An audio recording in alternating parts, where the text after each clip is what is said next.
Let's deal with the stupid stuff first. This Omarosa would be a nobody, and she is a nobody, but for the media. She made these tape recordings. We don't know how many there are. Some in the White House. In the White House. Maybe some in the Oval Office. Definitely in the Situation Room when she was being fired. And I don't know if any of these tapes contain confidential or classified information.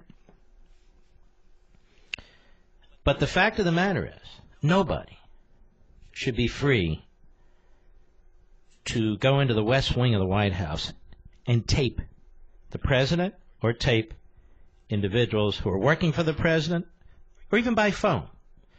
Otherwise, how is a president supposed to even be able to function? How is the Article 2 branch of our government, the executive branch, even supposed to function when people are bringing in these handheld devices, secreting them, and then recording people?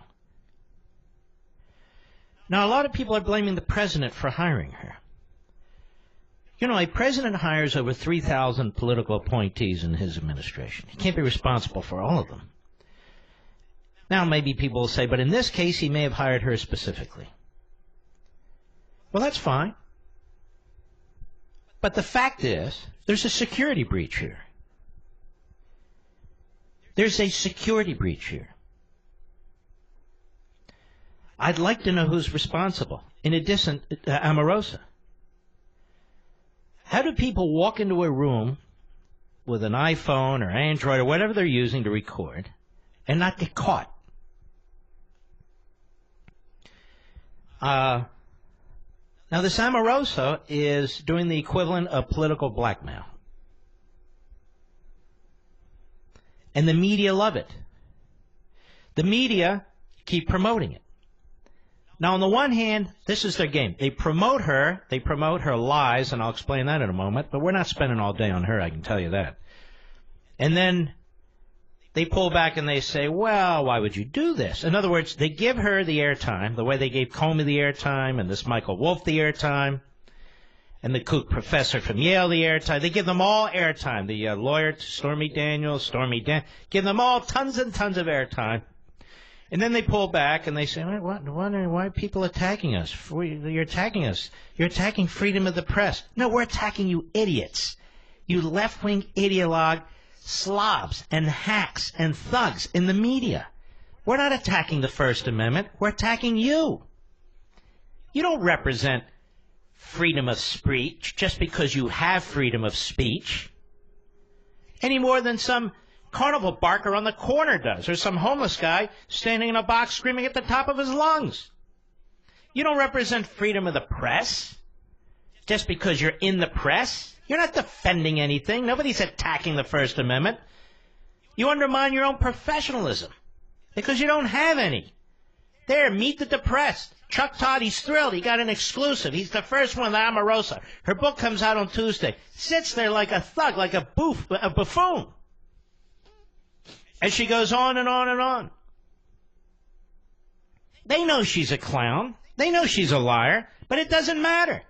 They knew Stormy Daniels was a porn actress. It didn't matter. They'll take anybody if it can hurt Trump, if they think it can hurt Trump. And yet everything she has said so far hasn't hurt Trump at all. Even the tape they played with General Kelly. It showed me Kelly was a consummate professional. He knew exactly what he was doing. He'd obviously talked to the lawyers in the Human Resources Department.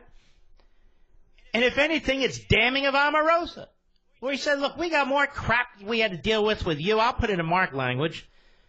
People you abused, positions you abused, money you misspent, and so forth and so on. Just go quietly. Otherwise, we got to bring all this stuff up, and it'll get ugly. That's what a boss says. Then she tried to go to him. Did you talk to the president? What did the president say? This is a former 4-star Marine general. And he says, all these people report to me. I'm responsible for them. Worry about what the president knows or doesn't know, because she was taping. And even though Kelly didn't know she was taping, again, he conducted himself like a consummate professional. Now, person after person mentioned in her stupid book says she's a liar.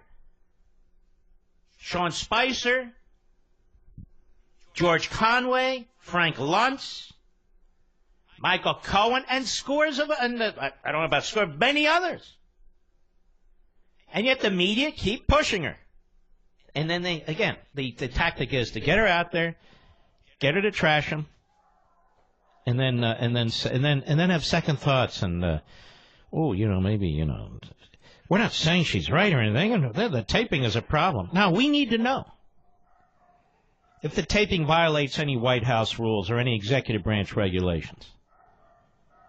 We need to know, because if she has committed a prosecutable offense, she needs to be prosecuted. And not just because what she's done to this White House. You cannot have people coming into a White House, working in a White House, and creating this kind of disruption.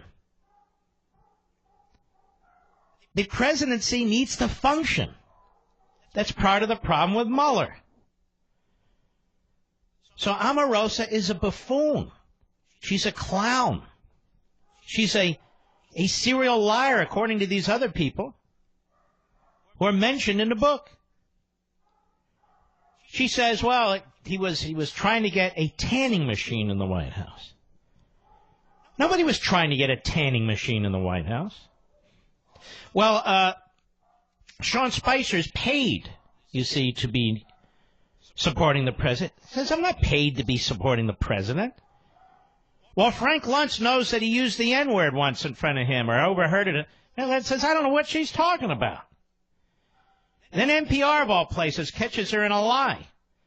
Where first she said she never heard the tape from The Apprentice in which he supposedly said the N-word, and then later she said she did. We had a caller here who worked on The Apprentice, in the studio, on the crew, said he never heard Trump use words like that. And if he had, it would have been known immediately, because there were minorities working on the crew. Black, Hispanic, you name it. And yet, what did the top of the network news talk about on my broadcast that I heard? Omarosa. What did Today Show talk about? Omarosa. What did the Sunday Meet the Press show talk about? Interviewed Omarosa. CNN, Omarosa. And they're going to keep pushing it. They'll keep pushing it. And I think it'll backfire at some point. You can't keep bringing the lowest of the low on TV and then expect the people to respect you. She's the lowest of the low not because she was on The Apprentice, not because the president hired her, because of what she did in taping other people and putting together this book. Mr. Producer, I don't even know who the publisher is. You want to find out who the publisher is? I'd like to know who that is. All right. We'll be right back. Mark Levin.